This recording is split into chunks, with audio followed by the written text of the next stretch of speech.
بسم اللہ الرحمن الرحیم۔ آج کی آیات میں یہ الفاظ نئے آئے ہیں۔ بئسا، بئسا کا لفظ پہلے بھی گزرا ہے، اس کا معنی ہوتا ہے برا۔ اکثر قرآن مجید میں اللہ تعالیٰ جہاں جہنم کا تذکرہ کرتے ہیں وہاں بئسا کے لفظ کے ساتھ ذکر کرتے ہیں، بئس المصیر، کہ یہ لوٹنے کی بہت بری جگہ ہے۔ بئسا عربی میں کسی چیز کی برائی بتانی ہو تو بئسا کے لفظ کے ساتھ اس کو بیان کیا جاتا ہے، اور کسی چیز کی تعریف کرنی ہو تو نعمہ کے لفظ کے ساتھ اس کو ذکر کیا جاتا ہے۔ قرآن مجید میں جہاں جنتیوں کی اللہ تبارک و تعالیٰ نے اجر کو ذکر کیا اور تعریف کے طور پر کہ بڑا اچھا ان کا انعام ہوگا اور ان کے حالات ہوں گے، تو وہاں فرمایا نعم اجر العاملین۔ نعم، ایوب علیہ السلام کی تعریف کی نا اللہ تبارک و تعالیٰ نے، صبر کی، تو فرمایا نعم العبد انہ اواب، کیا زبردست بندہ ہے۔ اتنی تکلیف میں مجال ہے کہ اس نے مخلوق کی طرف رجوع کیا ہو، ہر وقت ہماری طرف رجوع کی۔ تکلیف آتی اس لیے ہے کہ یہ بندہ ہم سے دور ہو گیا، یا ہم سے غافل ہو گیا، یہ ہماری طرف متوجہ ہو، بندہ دوڑ پڑتا ہے کسی مزار کی طرف۔ جس مقصد کے لیے تکلیف بیماری آئی تھی وہ مقصد ہی فوت کر دی۔ تو سب سے پہلے اللہ کی طرف متوجہ ہونا چاہیے۔ اسباب جائز کوئی بھی اختیار کریں لیکن توجہ اللہ کی طرف، اللہ سے مانگتے رہیں۔ بغین، ضد، یہ آیت میں صحیح کھلے گا یہ لفظ۔ فباؤ، پس انہوں نے کمایا، یا وہ لوٹے۔ جیسے کوئی آدمی کوئی چیز حاصل کر کے کما کے گھر لوٹتا ہے، تو جو انہوں نے حاصل کیا سوائے اللہ کے غضب اور غصے کے، بار بار اللہ کا غصہ ہی انہوں نے حاصل کیا۔ مہین، توہین آمیز ترجمہ بھی اس سے مل رہا ہے۔ عذاب مہین، ایسی سزا جو توہین آمیز ہوگی۔ بعض دفعہ سخت سے سخت تکلیف بھی انسان برداشت کر لیتا ہے کہ جب جس میں انسان کی توہین نہ ہو۔ چھوٹی سی تکلیف بھی بعض دفعہ برداشت نہیں ہوتی، اس لیے کہ تکلیف کم ہوتی ہے، توہین زیادہ ہوتی ہے۔ تو قرآن مجید میں کی فرمایا عذاب علیم۔ علم کے معنی درد اور تکلیف کے ہیں، کہ وہ سزا دردناک ہوگی، اس میں تکلیف زیادہ ہوگی۔ اور کسی جگہ فرمایا عذاب مہین، تکلیف کم ہوگی، ذلت اور رسوائی زیادہ ہوگی۔ قیل لہم، اذا جب لگتا ہے تو اس کا معنی ہوگا جب ان سے کہا جائے۔ تو یہ بطور شکوہ کہ اللہ تعالیٰ کبھی کوئی بات ذکر کرتے ہیں کہ ان سے جب کوئی بات کی جائے تو آگے ان کا جواب یہ ہوتا ہے۔ ورا، اردو میں بھی ہم کہتے ہیں ورائے عدالت، کہ قانون کے تحت بات کرنے کے بجائے، سزا دینے کے بجائے ما ورا عدالت، ما ورا قانون، قانون کے پیچھے عدالت سے ہٹ کر غیر قانونی راستہ اختیار کرنا۔ آسینا، ایک ہے سمعنا، ہم نے بات مان لی، ایک آسینا، ہم نہیں مانتے۔ تو یہودیوں نے جب ان کو تورات دی گئی تو انہوں نے زبان سے تو کہا سمعنا، ہم نے مان لی، لیکن دل میں کہنے لگے نہیں مانتے۔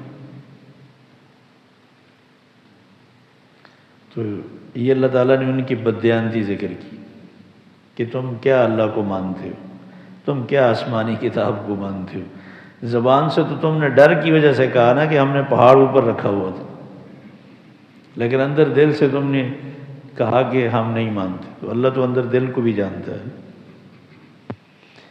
اشربو، شرب سے ہے پلائے گے. یہاں پلانا پانی پلانے کے معنی میں نہیں ہے، ان کے اندر بچھڑے کی، گائے کی پوجا پلائی گئی. جیسے پانی بندہ پیتا ہے نا تو پورے جسم میں اس کی ٹھنڈک محسوس ہوتی ہے، اور لیکوڈ چیز ایک دم پورے جسم میں پھیل جاتی ہے، سرایت کرتی ہے. تو اس طرح فرمایا کہ ان کے دلوں میں، ان کی جان میں، رگ و ریشہ میں گائے کی پوجا اور بچڑے کی محبت پیوست ہو چکی ہے. تبھی تو 40 سال لگے گائے ذبح کرنے میں، ٹال رہے تھے. کبھی رنگ کے پیچھے پڑ جاتے، کبھی عمر کے پیچھے پڑ جاتے. اصل وجہ رکاوٹ یہ تھی کہ گائے کے پجاری لوگ تھے، اس پہ ہاتھ ڈالنا یہ ان کے لیے مشکل تھا. یہ ایسے جیسے ہندو سے گائے ذبح کروانا. لما، اس کا معنی ہوتا ہے کیوں. تو سورہ بقرہ آیت نمبر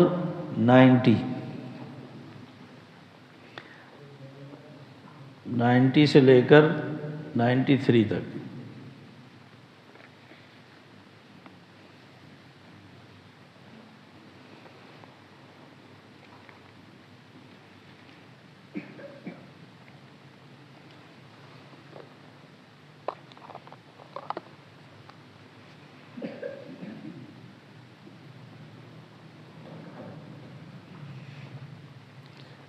بلکہ اس سے پہلے جو ہے وہ سورہ آل عمران 3 پارہ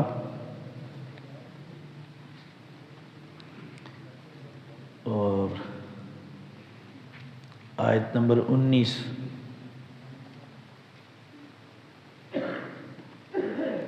سورہ آل عمران 3 پارہ آیت نمبر 19.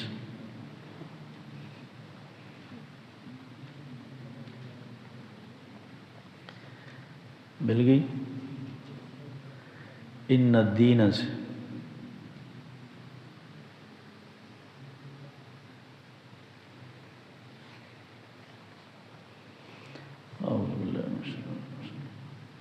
ان الدین عند اللہ الاسلام.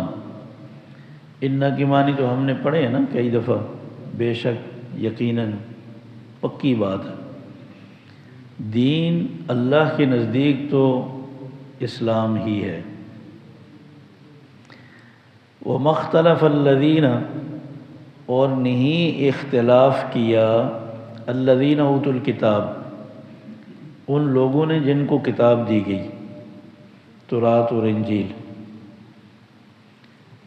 دین اسلام سے نہیں اختلاف کیا اہل کتاب نے، الا من بعد ما جاءہم العلم، مگر کب؟ من بعد ما جاءہم العلم، اس کے بعد جب ان کے پاس علم آ گیا. علم آنے کے بعد اختلاف کیا. علم آنے کے بعد تو اختلاف نہیں ہوتا، اور ہونا بھی نہیں چاہیے. جب بات ہی سمجھ آ گئی، ایک چیز کو آدمی پہچان لے تو پھر تو اختلاف نہیں ہوتا نا، پھر تو ماننا ہوتا ہے. تو اللہ تبارک و تعالیٰ فرماتے ہیں یہ اختلاف نہ واقفی، جہالت، نہ سمجھی کی وجہ سے نہیں تھا، بغین. یہ کس کی وجہ سے تھا؟ بغین بینہم، آپس میں ضد کی وجہ سے. یہ نہ مانوں کو تو کوئی دلائل کام نہیں دیتے. میں نہ مانوں کا کوئی حل، کوئی علاج نہیں. ان کی کیا ضد تھی؟